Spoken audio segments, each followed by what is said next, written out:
Hey everybody, it's Jason Blaha here, and who am I? Well, I'm whoever you want me to be, depending upon the rumors on the internet this week. But once again, it is time for the Q&A, so let's get this started. First question. Hey Jason, could running in the long term make you shorter over time due to the constant jarring? Could it impact your vertebrae? Or like strength training, could it serve to strengthen bone and help keep you more of your height as you age? Thanks. Alright, that's the biggest problem with running in general, is that it is jarring. It is jarring on joints, it is jarring on bones. Vertebrae is not so much of a big deal because you don't have weight up above. You're working with a weight that your body is used to handling, your upper body, just everything from the vertebrae up. There's no added loading, so no, your spine and vertebrae are not really a big deal.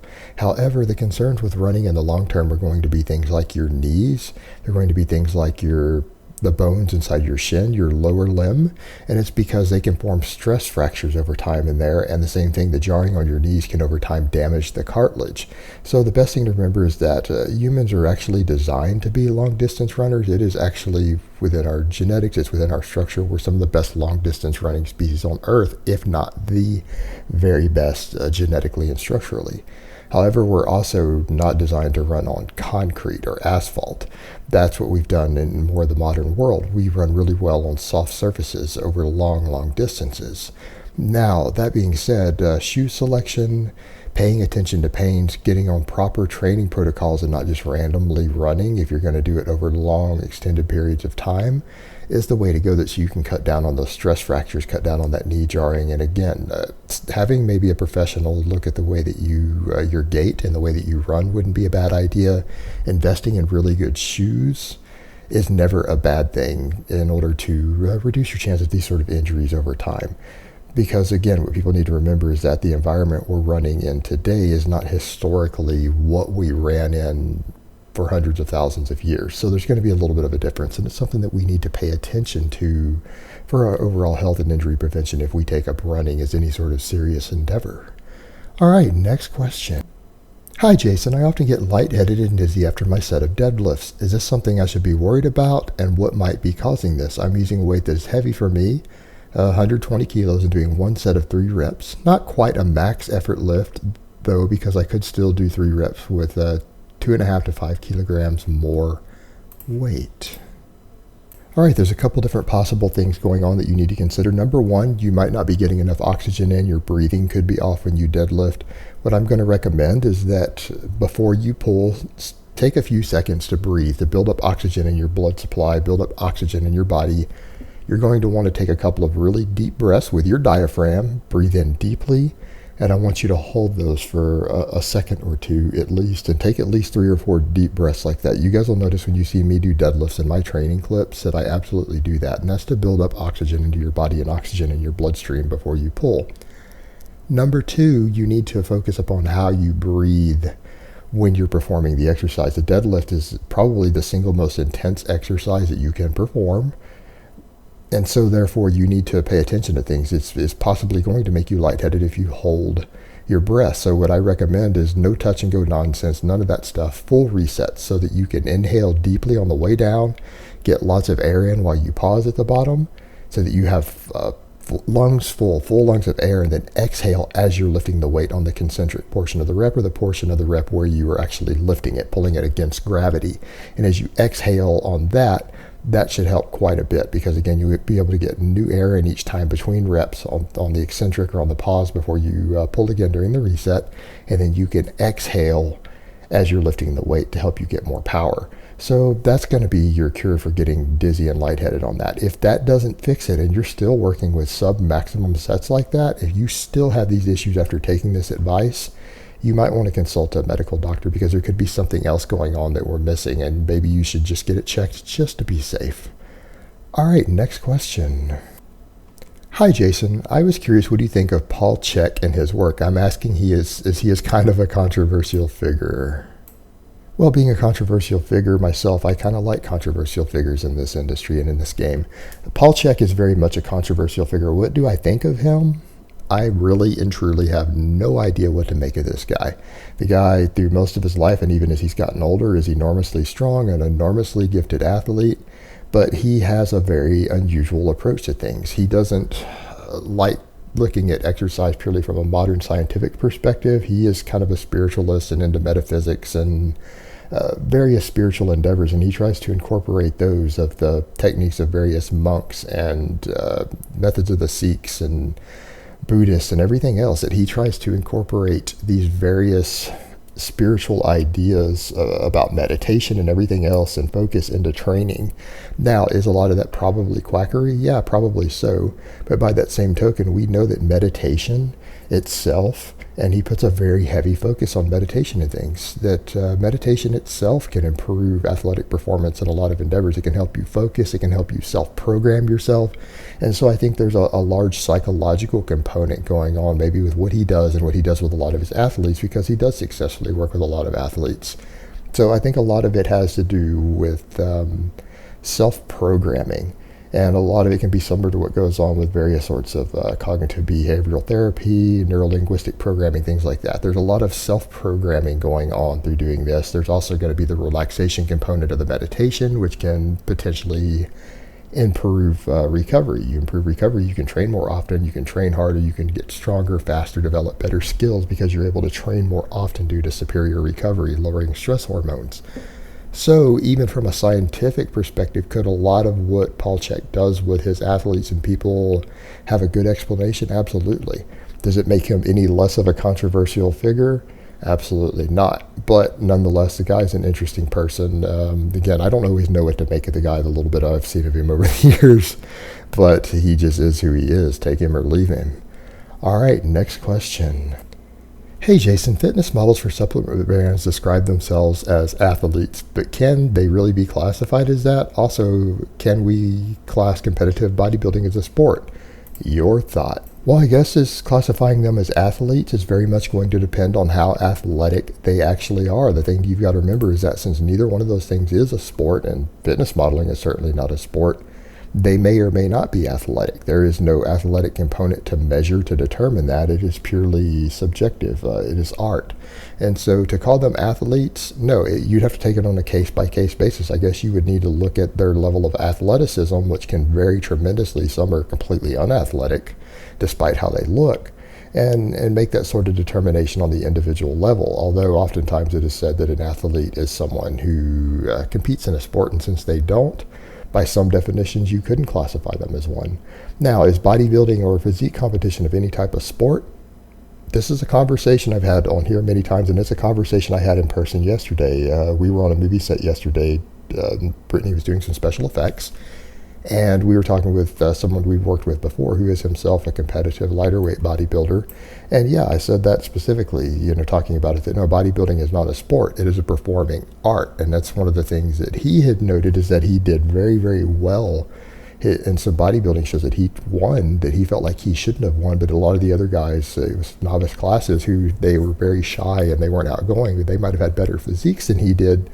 But because he's a trained actor, he's gone to acting school. This is what he does, that he had a stage presence and a charisma on the stage with his posing and everything, that he actually beat guys who had better physiques than he did, in his own opinion. And it was confusing for him. And again, it comes down to the stage presence, because at the end of the day, bodybuilding is not a sport by any definition of the word. It is a performing art.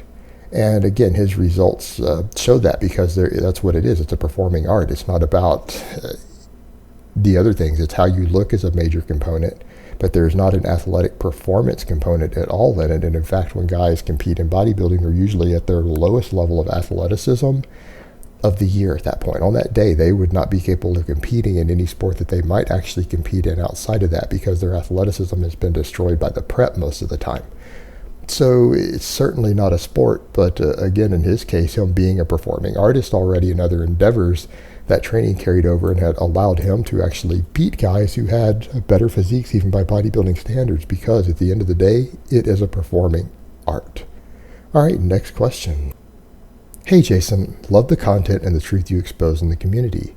For a college student doing IF, which is intermittent fasting for those who don't know, would it be better to train directly before classes and eat my first meal 5 to 6 hours later, risking excessive muscle breakdown, or train directly after class, eating right after but not having as much focus or energy in the gym?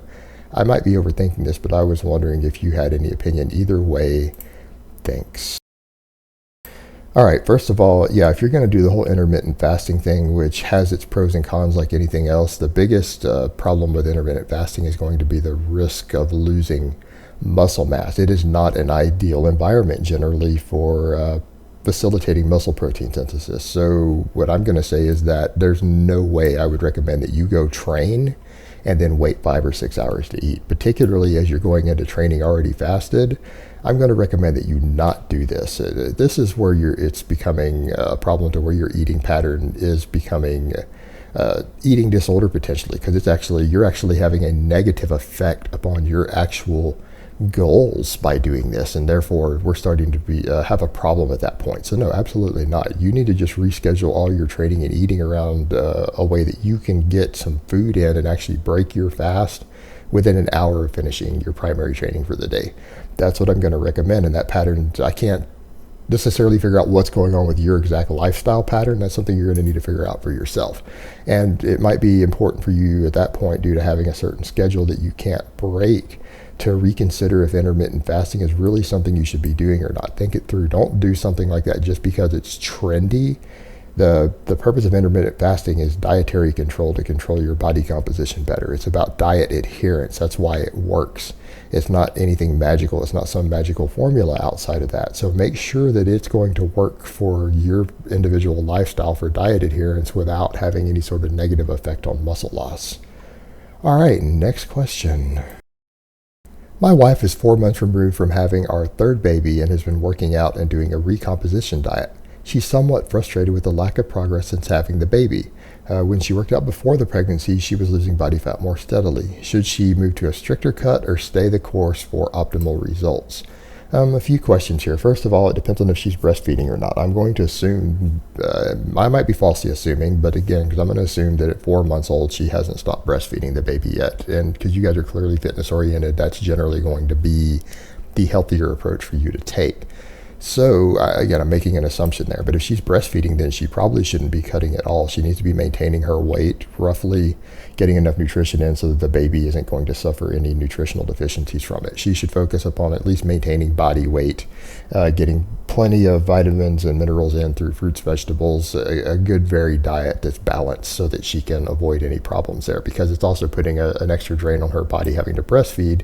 And again, you don't want to risk nutritional deficiencies for either her or the child. So I'm going to recommend that she not lose weight and continue to recomposition if that's the case. Now, if she's really unhappy with her body fat and she isn't breastfeeding, then a slightly more aggressive cut might be in order, as long as she has physically recovered from the childbirth, which has probably happened at 4 months by now. But the main thing is, if you're still obviously recovering from something like that, it's very traumatic on the body. Going into an actual cut and weight loss through a caloric deficit is probably not the best idea at that point. But if she's recovered, she's not breastfeeding, less risk of any nutritional deficiencies, and she wants to go on a nice slow cut and start slowly losing weight, that isn't an unreasonable thing. Just, again, depends on if she's breastfeeding or not. All right, next question. Ever since I switched from one body part a week program to full body workout plan, I've noticed it is difficult for me to sleep. I have reoccurring nightmares. This is exacerbated if I do cardio exercise, let's say a 3 to 5 mile run home from work on my off day from lifting. Is there anything I could be doing wrong in my training or diet that could be causing this? I'm 11 years into lifting and plateaued on most exercises 7 years ago and have finally seen some positive weight gains, so I want to keep this up. But going to bed 10 hours before it's time for me to wake up, go to work, or only get 6 hours of actual sleep is killing me. All right, a few different things I can recommend here. It's probably not the training itself that's causing this. It's other things going on in your life and stressors and everything that are causing the sleep issues, the nightmares, and just the additional training stimulus of a superior training style that's causing you to grow faster. Might be elevating some stress hormones a little bit, contributing, but I doubt that's the primary cause. What I would normally recommend are things just to help you sleep that don't harm your actual natural sleep or rest. So no like true sleeping pills like drugs like trazodone or anything like that. But I would normally recommend melatonin, 3 milligrams of melatonin, not 5, not 1, but 3, before bed. That should help with this quite a bit. Melatonin is fairly safe. It has a lot of benefits. The only downside is going to be that it can sometimes make dreams more vivid. So if you're suffering from a lot of nightmares, they might actually be more vivid, but you're also still going to get deeper sleep. You just are going to have to contend with the nightmares. So something you can experiment with and see if it helps or not. Other things to consider that can help you sleep before bed that have other benefits. Maybe Benadryl, taking a Benadryl right before bed. And again, not one of those daytime ones and not the anti-drowsy ones, but real Benadryl. That's also an option to help you out there. And or possibly a glass of red wine right before bed. It can help you sleep a little easier. It also can help with your HDL cholesterol. So those are your possible options that might help with this issue. That's what I'm going to recommend. They all have their pros and cons, and you could even incorporate all three if necessary if you don't have any problems with any of those. All right, next question. I was able to squat 265 pounds, 4 sets of 5 for the past 4 months up until a week ago or so. I gave ass to grass squats a go. I worked up to 225 pounds for sets of 5. I recently went back to regular squat and tried my old work set of 265 for 5, but only managed to get 3 reps. Is a reason for the drop due to my mind body not used to having as much weight on my back, or is there something else going on? Well, a few different things possibly going on, actually. Number one, oftentimes what happens, particularly if this is only the first workout, it could be what you mentioned. The first workout, you're not used to having the extra 40 pounds on your back, and it might take your body a workout or two to fully adapt to actually get stronger. But actually training ass to grass should have made you stronger. So that's one factor to consider. But if this has happened 2 or 3 workouts already, there's something else different going on. A lot of guys are really terrible at judging their depth on squats. In fact, I see plenty of guys who claim to squat ass to grass who don't even break parallel. It's not even a regular squat. A lot of guys who think they're breaking parallel are 6 or 8 inches high. What could have happened is that since you're not judging it correctly, you're not using a side camera during the weeks before and then now to see if you're hitting the same depth, because you're used to squatting deeper all of a sudden, your normal, what you're perceiving as a parallel squat or a normal squat, is possibly much deeper than what you remember it being. So before, you might have been squatting 6 inches above depth if you weren't using, again, a camera to determine this exactly. And now your new squat might only be 2 inches above depth, which you're perceiving as parallel or even at parallel. If you had gone to true ass to grass from a high squat, which is again what most guys do. So now that you're used to squatting deeper, you might have 4 or 5 more inches of range of motion through the hardest part of the exercise now that you're doing now that you weren't doing before, and you don't realize that that's the difference. And so because of that, you're going to feel weaker. You're going to get less reps because you're actually doing a harder exercise. You're doing a deeper squat.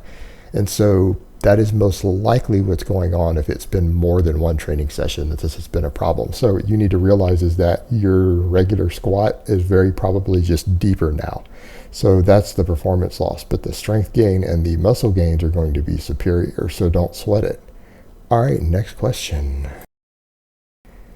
After watching your videos lately, I really like the push press. However, I don't really understand its correct place in a workout. If I was doing a typical 5x5 workout, where would I put them in? Replacing the overhead press doesn't seem like the best choice for me. Thanks. Well, I guess for me, I would question, why is it that you don't think that it's a good replacement for the overhead press? The primary movers in the push press are all the same muscles as the overhead press. It is a type of overhead press. So if you're doing a typical 5x5, and again, you've got other upper body exercises for those same muscles, you've probably got some dips or bench press or incline or something else in there, you could absolutely replace the push press with it. In fact, that's what you may have noticed for me. I was doing the behind the neck press every workout. I've replaced that with the push press. Direct replacement right there in the same spot in my training. So particularly on a big full body 5x5, like 3 days a week, there's no reason at all you couldn't replace the push press with that. In fact, doing 5 sets of 5 on a push press is going to be an enormous workload for your shoulders. You're probably not going to have any energy or even be able to adapt correctly to adding any additional volume for direct shoulder work like that, unless it's an exercise that works something completely different, like the rear delts, like your face pulls or hang cleans or an upright row or something like that. So no, that is the correct place to put it. You can use it absolutely to replace the strict press or overhead press or any sort of overhead press. You shouldn't necessarily need, particularly on higher frequency training like that, you shouldn't need to do more than one type of overhead press on a single workout. Again, unless you're doing some sort of bro split like guys are doing, and most people who really understand training programming aren't going to do a bro split. So again, there's no need for you to do multiple types of overhead presses in the same training session. So yeah, just replace your regular overhead press with the push press and everything should be fine. All right, next question. Hey mate, is it possible to use the greasing the groove method for pull-ups and dips while on your off-season linear periodization intermediate strength program? Too much volume? No, I wouldn't say it's necessarily too much volume, but what you need to realize is that if you're doing a greasing the groove method like that, that is going to take up the vast majority of your accessory work and your GPP work, which also stands for General Physical Preparedness, because you're talking about adding a tremendous workload that actually could in it of itself be a total form of GPP. I mean, again, greasing the groove on chin-ups and dips is doing chin-ups and dips for sub-maximal weight, sub-maximum sets, pretty much day in, day out, multiple times a day. That's going to use up pretty much all of your GPP and accessory recovery. You're only going to have room for some cardio and things after that. So that's going to pretty much take all of it up, because the linear hypertrophy program is already a fairly high workload, pretty intense program as it is. So you're adding a whole nother high intense, high workload element. Not so much intensity, but a high workload GPP to all of it. So that's going to handle all of that. It's just that once you've added that in, you're not going to be able to add in a whole lot of other strenuous physical activity on top of that. If you do, you're going to start having potential recovery issues. You're going to start stalling. You're going to have issues. But is it doable? Absolutely. And if you're trying to just put on a lot of size on your upper body, that's not a bad approach, because again, your GPP or even your accessory work could be geared towards, hey, I want a bigger back, chest, and arms. Well, greasing the groove on those two is a good way to achieve that, and while using fairly athletic lifts that are going to have carryover to other things.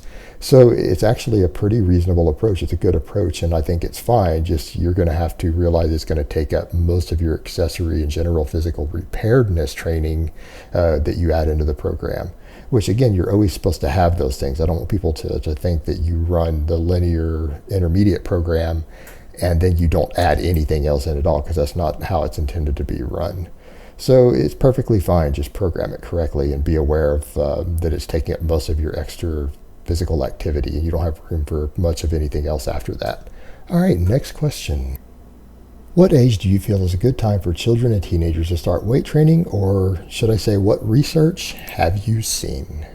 Weight training can have positive benefits at most ages. The main issue is going to come down to with children of, are they old enough to understand how to safely perform exercises, take instructions, and not be sloppy and just fling weights around?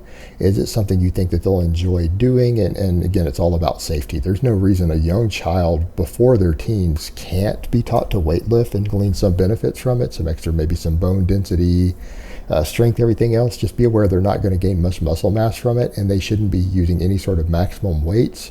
And they shouldn't be training to failure in any way, because those two things combined with bad form are what's really going to cause injuries. And actually, maximum weight and training to failure are going to reinforce bad form for them, and that's how they get hurt. But if they're just using weights that are maybe 50% of a max, not going over about 8 or 10 reps, and you can coach them on good form, there's no reason children can't do it. But what you need to understand is that any sort of physical activity is going to be good for children, but it needs to be something that they enjoy, that they see as play. And if the children don't seem to enjoy it, or they get bored easily with it and they just get sloppy and flop weights around, it's probably not for them. And I think it's up to each individual parent or coach to assess the mental state of each child in determining those things. It's not going to be a fixed age. For one child, it might be 6 years old. For another, it might be 13. So again, it's going to come down to the predisposition of the actual child. It's going to come down to whether they enjoy it or not, and whether they can focus on it and do it safely with good form and technique. So no fixed number. It's going to be based upon primarily psychological factors. All right, guys, but that's really all I have to say on that today. I hope it's been informative, and I will talk to you guys next time.